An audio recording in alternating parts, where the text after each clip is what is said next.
who you think you are and the things you know about yourself aren't truly who you are. And you can really be any version of yourself that you want to be. But in order for that to happen, you need to let go of your old self. It's necessary to dismantle your current self-concept. Let's talk about letting go of your old self, of who you once were, of who you think you currently are, and get back to your true self. Hello my loves, welcome back to my channel, or welcome if you're new here. My name is Lorena, I'm a somatic self-concept and identity coach, and I help you to bridge the gap between who you currently are or see yourself as and who you desire to be or become. Today we're going to talk about dismantling your old self-concept, letting go of your old self, leaving the old version of you behind, because that is really necessary if you want to embody a new version of yourself, if you want to step into a new self-concept. And one of those points that my clients always hit when they're in the process of changing their self-concept is, I don't even know who I am anymore. Who even am I? And that's because they, and maybe that's you too, have been holding on to identities or self-concepts that have been limiting or restrictive or not really authentic to who they really were. And what happens once you let go of that is you question everything. And you need to find yourself again. Now, let's bring it all the way back to your ego and your identity, because that is essentially what we're dismantling and what we're letting go of in order to change our self-concepts. We all have an ego identity, and it's necessary because you need to know your place in the world. And humans always identify with things, and you will place your identity onto anything that excites you. That can be lifestyle choices, it can be interests, it can be hobbies. It can also be an identification with a specific role that you have in life. The role of a mother, the role of a daughter, the role of a partner, the role of a career woman. Or you can identify yourself with character traits. I am kind, I am a kind person. Now, as honorable as that sounds, to see yourself as a kind person, even that can be problematic because it can easily turn you into a people pleaser, a person without any boundaries, a person who never states their own needs and places the needs of others above their own. And you can also identify yourself with limitations that can apply to what you can or can't do. I am unsuccessful, I am not good at sports. It can also be an identification with a mental illness or a diagnosis. As much as a diagnosis with a mental illness can be validating sometimes, it can be validating to know that, oh, I have anxiety and that's why I feel like this. It's important to not turn that into an identity, because then you'll never break out of it. As you can see in all of these examples, a lot of them, all of them, will at some point limit you or keep you from your potential. Sometimes that's very obvious. If you have a self-concept of somebody who's unsuccessful, how are you going to be successful? No matter how much you want it. But it doesn't mean that all of these identifications are necessarily bad.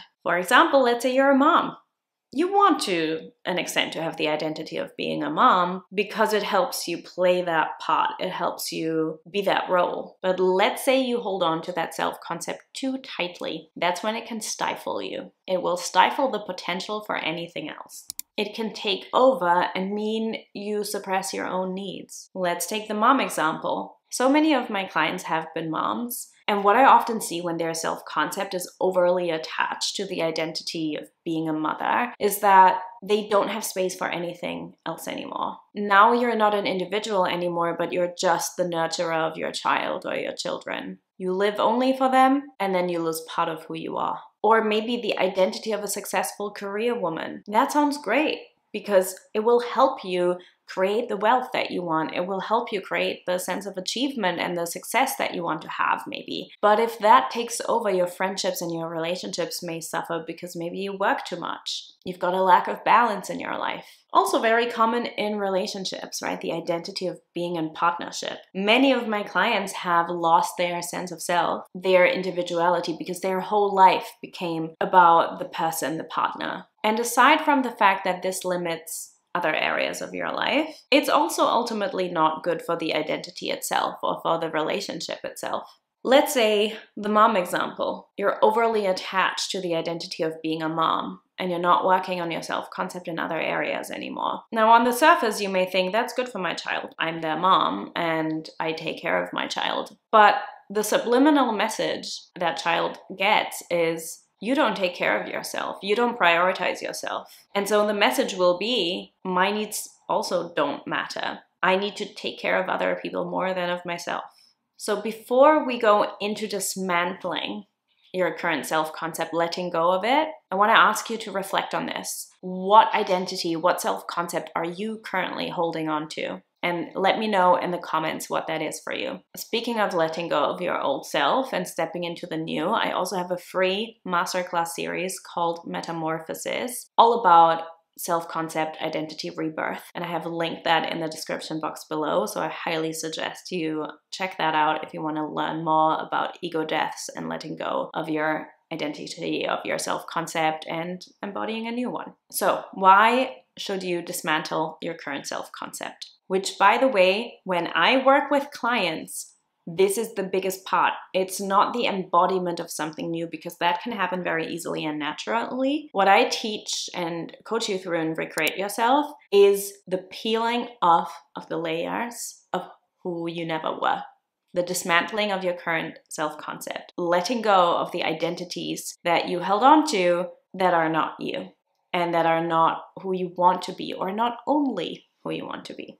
And whoever you currently see yourself as, whatever your current self-concept is, it's been built, programmed, shaped over time. It doesn't come from this current moment, it comes from the past. The things you identify with is what you've taken on and taken as truth over time, but it wasn't always conscious. And when I say programmed, it doesn't always mean brainwashing, right? It doesn't have to be that dark. It can also be something that you got really excited about, but that then turned kind of toxic.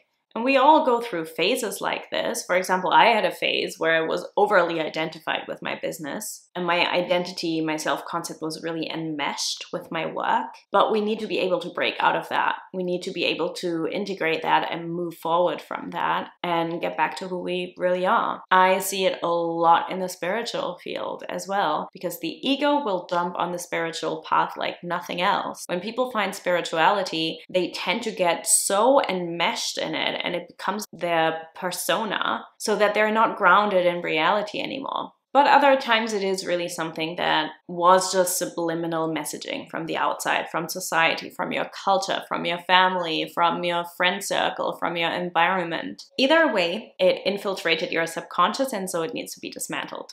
Once an identity, once a self-concept is shaped, it's very hard to see that it's not truth. It's very hard to see that it even happened, because you're identified with it. So you can't even see that it's not really who you are, or that it's not all of who you are. This is similar to, let's say you're in an unhealthy relationship. And when you're in that relationship, you often can't see the toxicity. You can't see the red flags, because it's become your status quo. It's become normal to you. And it's often only in hindsight that you see, that wasn't good for me, that harmed me, and that actually wasn't what I wanted. So because of this, we need to go into the unconscious. We need to go and address the shadows that you are holding on to as well, because that is all part of your self-concept too. The unconscious needs to be made conscious so that it can be changed. Now, dismantling your self-concept can lead to a bit of an ego death. And the ego isn't bad, right? But it can limit you. And it's so much of how you see yourself that when you dismantle these parts of your self-concept, it can be really jarring and disorienting to not have that anymore. Just to refer back to what I stated at the beginning, what a lot of my clients experience, it can create the sense of, who am I? Without this, who am I? Who am I if I'm not unworthy? Who am I if I'm not the perpetual single person? Who am I if I'm not just a mom? It can be a bit scary, but it's also where the potential for transformation lives. This is also why I highly suggest professional support for this process, because it can be so disorienting. It can be very painful. And I'm really proud of how I teach my clients in Recreate Yourself this, because it needs to be done safely. Otherwise, it can be quite destructive. When you dismantle your self-concept, often everything that you thought was true about you turns out to be different. And that is why it's so hard to let it go. That is why it's so persistent. That is why it's not as simple as just choosing to be a different version of yourself and stepping into that identity. It clings on to you for a reason, because it doesn't necessarily feel safe to let it go. Ultimately, embodying a new self-concept is not so much a process of adding something on, it's more a process of letting things go. And that doesn't always mean letting it go completely, right? You're not going to let go completely of the identity of being a mom, but you're letting go of the limitation around it. So that can mean you're starting to relate to it differently. You are integrating it in a way where it feels empowering and not limiting. The result is that you get to know your true self, your core personality, what makes you you. So when I say true self, I essentially speak about your soul, the things that come natural to you, that aren't shaped by your environment and your experience exclusively. I don't speak about the God or the divine or the consciousness within you that is in all of us. That's not what I'm speaking about. I am speaking about what makes you you, what makes you an individual, what makes you unique. The qualities that you had before you soaked up all this information. For example, I used to be such a trusting child and so curious, and over time I lost that and I had to regain that. So it's important to dismantle your self-concept and to let go of these identities. Peel back the layers and return to the core of who you are and what makes you you as a human being. Because from there, you can be anything that you want to be. From there, you can step into any version of you that you desire to be, without it limiting you, without it restricting you, without it keeping you trapped, but with it expanding you into a future that is hopefully beyond your wildest dreams. In next week's video, we're going to talk about releasing the attachment to the things that you want, the vision that you have, the future that you have, and the self-concept that you want to embody. Essentially, how to hold the vision without force. Have a lovely week, and I'll see you in the next video.